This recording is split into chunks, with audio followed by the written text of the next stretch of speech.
Hey guys, what's up? Welcome back to the channel. It's Weird Babyface Adult, and today we're going to talk about all of the support characters in Marvel Future Fight. I'm going to list out all 32 of the existing characters in the game that provide some kind of support. Now, I might be missing one or two of them. Hopefully I haven't, but the way that a support character is, the way that I'm defining a support character in Marvel Future Fight is a character that supports the team by either being on the team in a non-leadership position or having an ability, a skill, a buff that can be passed to other characters. So you might say, you know, Shuri is on the team, she's not doing anything, she's a support, so why isn't, you know, Goliath, why isn't he a support? He's on the team, he's in the leadership position, he's not doing anything.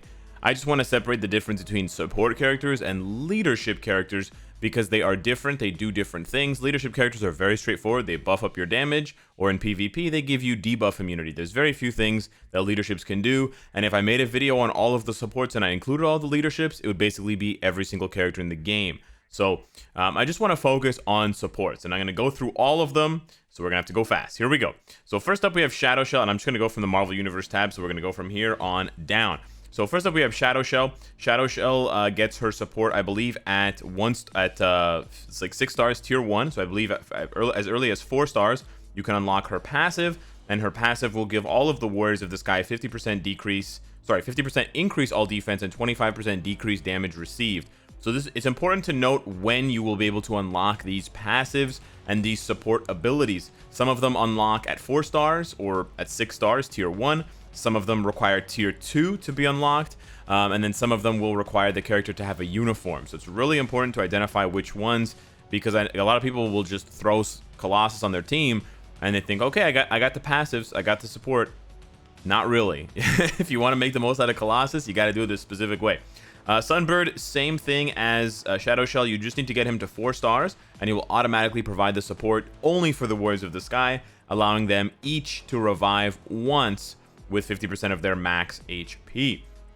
Moving on next, the next support is actually Cyclops. Cyclops at 4 stars will unlock a passive that gives himself 5% energy attack, but then I believe once you get him to tier 2, it ups it to 10% for all allies. So he has a base 10% energy attack buff for all allies, and that 10% will go up to, I believe, 15% with this uniform, or maybe 15% with this uniform, and then it goes up again with this uniform. I don't think it shows up. Oh, it's actually 30%. So it's 30% with this uniform.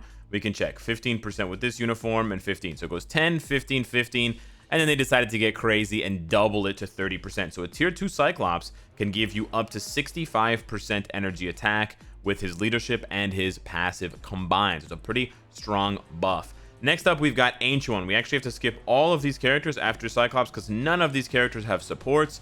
Now keep in mind, some of these characters have support buffs on their tier 3 skill, like Namor's tier 3 skill has a support buff. The Warriors of the Sky, Sky Kieran has a support buff. You know, Sharon Rogers tier 3 skill has a support buff, but again, we're not talking about that specifically. We're talking about different kinds of support buffs. So at 4 stars, Ancient One gets a buff that applies to himself, but then when you get him to tier 2, you can see that you will unlock Ancient Harmony. Ancient Harmony is going to give everyone on the team 25% ignore dodge and 25% increased elemental damage. So any character that deals elemental damage, it doesn't matter if it's Namor or Jean Grey or who, they will get a 25% bump, which is really nice, especially for characters like Jean Grey who have multiple elemental types on the same kit. So she's got fire damage on her tier 3 and mind damage on skills 4 and 5. Similarly, someone like Crystal has fire and I believe lightning and cold, so she would get a nice bump as well. So they all get that at tier 2. It doesn't matter whether you have the uniform on or not. Now the uniform will offer some additional bonuses, but they are only for Ancient One's self, so that doesn't actually apply. So you actually don't need the uniform, but you do need Ancient One at tier 2 to take advantage of that. Next up for support buffs, we have Angel, and I believe Angel at 4 stars unlocks a buff right away. So even a 4-star Angel can help you out. It's a small buff, but it's better than nothing. It's 15% recovery rate. And then once you get him to tier 2, I believe that 15% bumps up to 30% recovery rate. And I don't think it changes with his uniform. It does not. So 30% recovery, not the greatest thing ever, but it's something. Beast as well has a support buff. I believe it is on his, is it on his tier 2 passive? It's on his tier 2 passive. So you have to get Beast to tier 2, and he's going to give you 10% recovery rate. He's going to give you guaranteed crit, and he's going to give you decreased damage received. Keep in mind, recovery rate and decreased damage received, they do stack with other support buffs. So if you put Beast and Angel tier 2 on a team, you'll have 40% recovery rate, but increased guaranteed crit rate, that does not stack. So if you put Beast on a team with tier 2 Coulson, you are not getting a 28% increase to guaranteed crit rate. You're only getting the highest one, which would be Coulson's, and you would be wasting or ignoring Beast's passive. I do believe with his uniforms, he also gets a better buff here. I believe he also... No, you know what? It's not his buff. It's his leadership. His leadership improves with these uniforms. But that's not what the video's about, Cynicalex. That's not what the video's about. Next up on the support list, we have Colossus. Colossus, I believe at nope, not at 6 stars. I believe at tier 2, he gets so at tier 2 with no uniform, he gives his allies decreased reflect, physical reflect, which is complicated, but whatever, and 50% decreased damage from supervillains. So he's a pretty tanky boy, and he offers a lot of protection to the team. Once you get this uniform, I believe it doesn't have any impact. Oh, no, it does not have any impact on his tier 2 skill, or sorry, his 4-star skill that you need to get to tier 2. I know it's complicated. It's a 4-star skill, but it needs to be tier 2 to change to be all allies. If it's not tier 2, as you'll see, if he's just 6 stars, then it's going to be applying to self. So he has to be tier 2, but it's still only decreased damage received from supervillains. But then once you get his Phoenix Force uniform, is Phoenix 5, and you get him to tier 2, again, he has to be tier 2.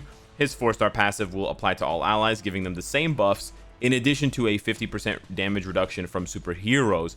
And that's where the buff really starts to pay off to make characters like Thanos extremely hard to kill when you are fighting them with a hero. Next up on the support buffs, we have Daisy Johnson, one of the only characters that can pass a skill buff, a damage buff, from one skill to another character.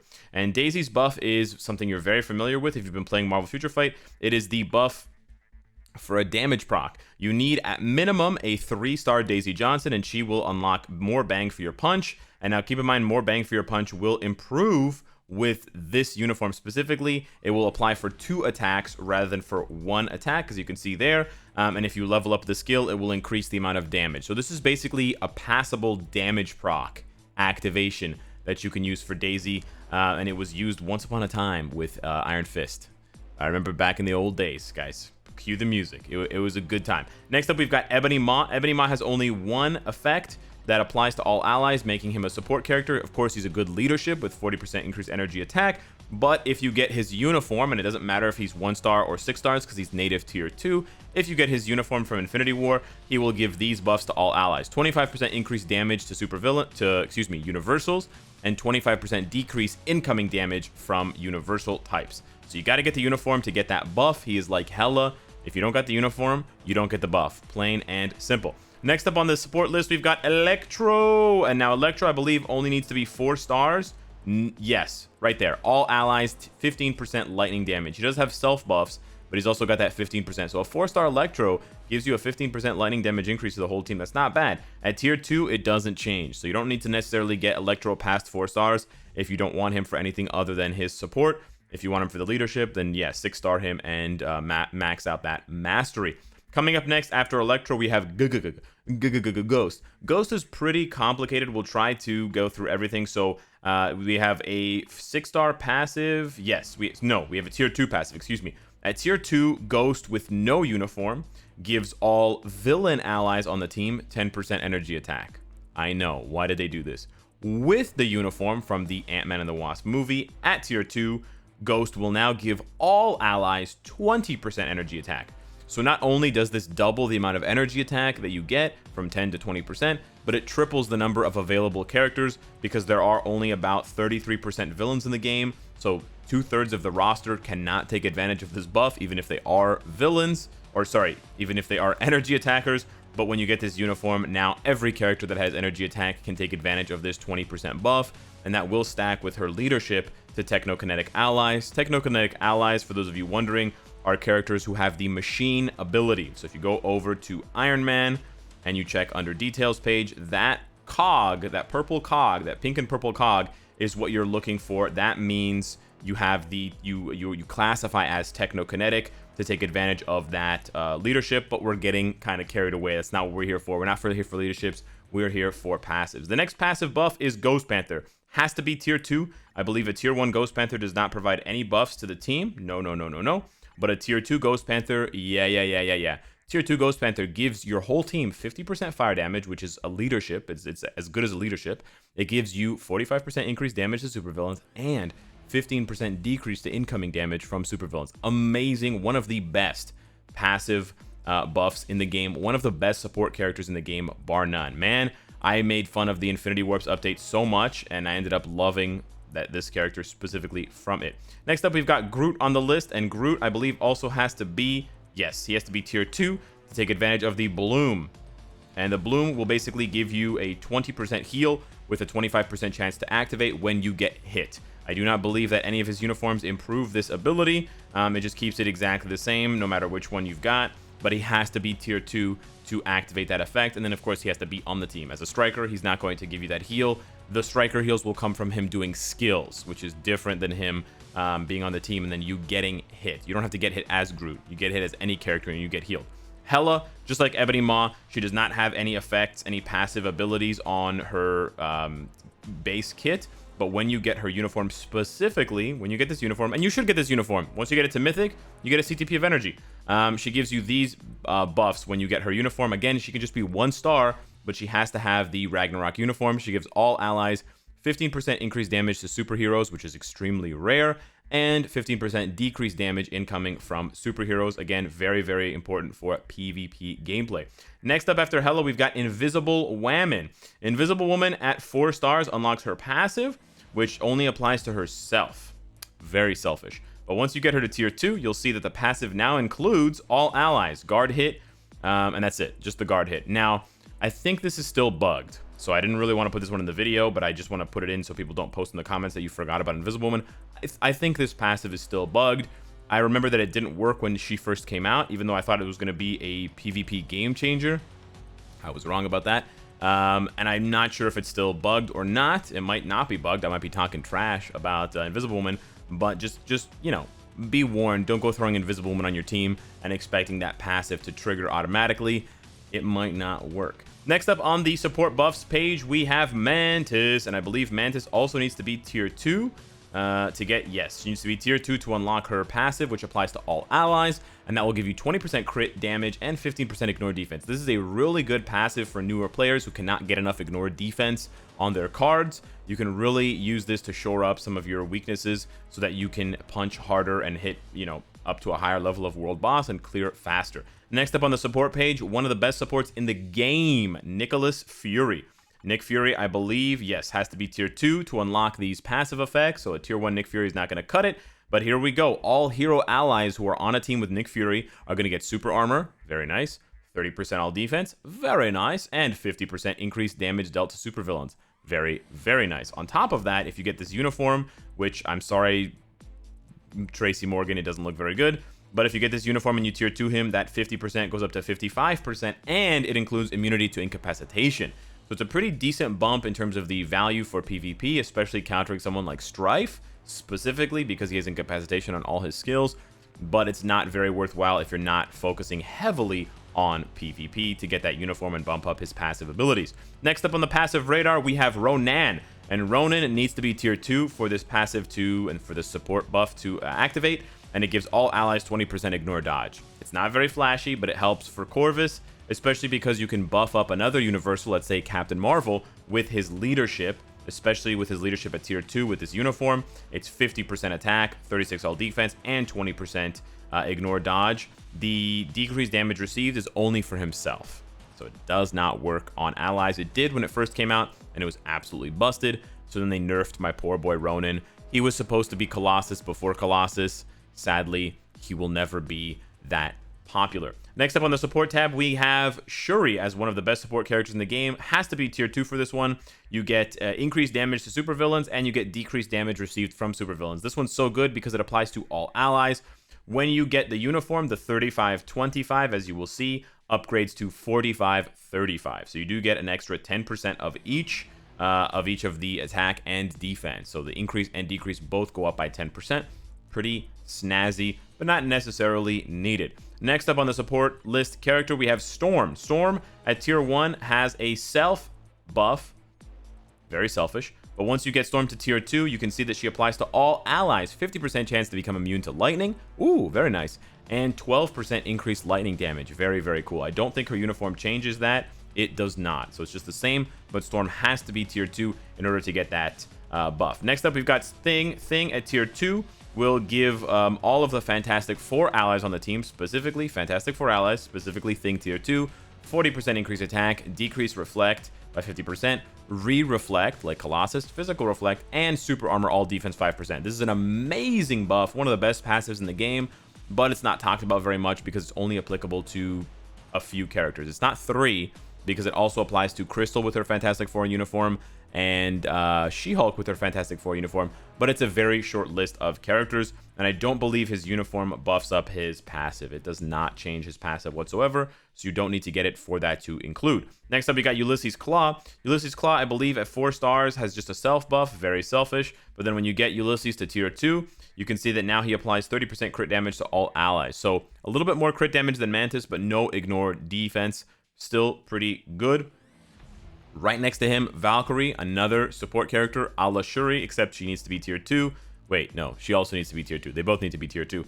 And she gives the classic 45% increase to supervillains, 15% decrease incoming from supervillains. Before I continue, I just have to say, there are so many support characters at the end here with the weird letters at the end of the alphabet. U, V, W. These 3 letters have like more than 10 characters. It's uncanny. So next up, we have Venom.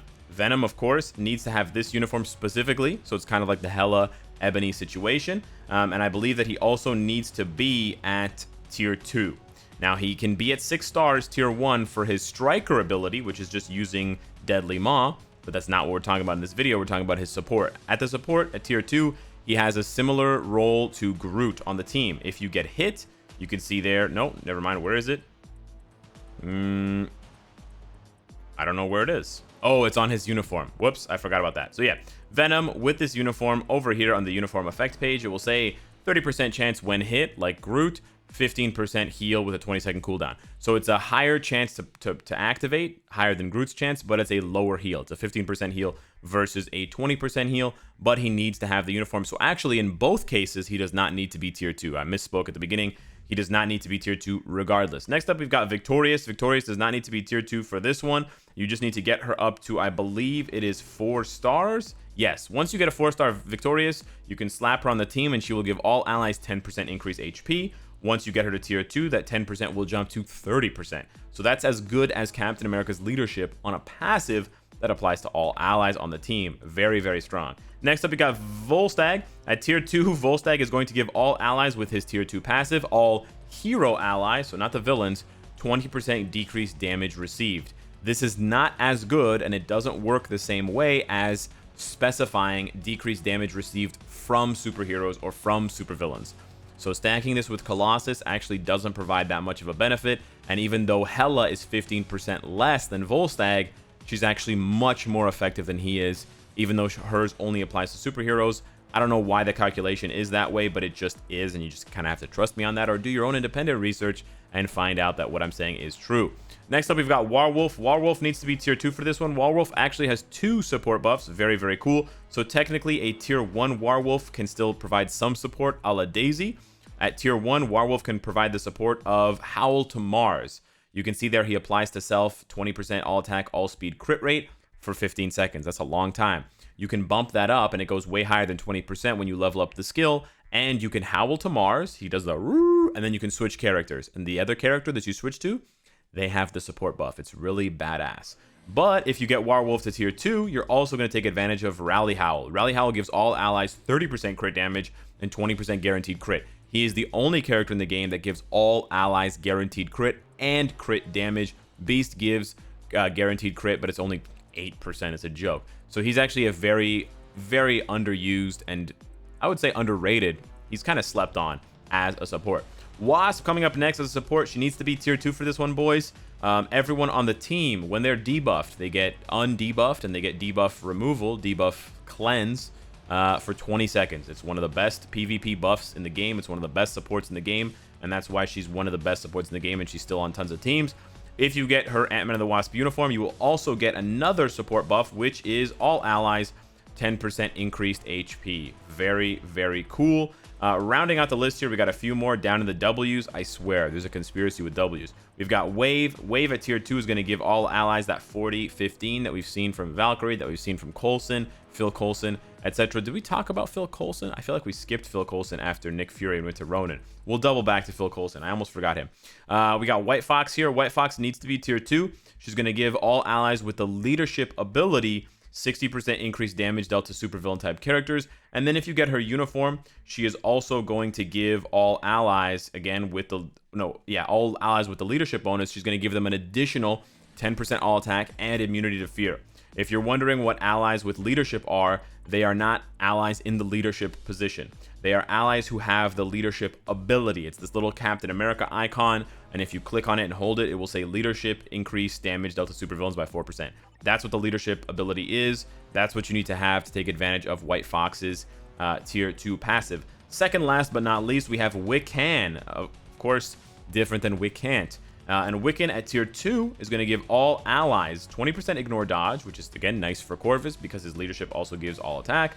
And then 1% increase to the duration of Snare and Pierce. This is mostly useless except for Shadowland and Alliance Conquest, but it's not bad, especially if you combine him with someone like Songbird for Alliance Conquest. And then let's go back over to Coulson. Apologies for forgetting about you, my dear friend. He needs to be tier 2 as well, and he's going to give all hero allies 20% guaranteed dodge and that classic 45-15 increase and decrease damage received from supervillains. And then I believe as well with his uniform, if you have it, he also gives all allies 10% all defense. Pretty corny, but I guess it's better than nothing. So, with that being said, I have just covered all 32 support characters in Marvel Future Fight. Let me know if I missed any. I don't think I did. I almost missed Phil Coulson. Thank you so much for watching, and I will see you in the next one. Take care.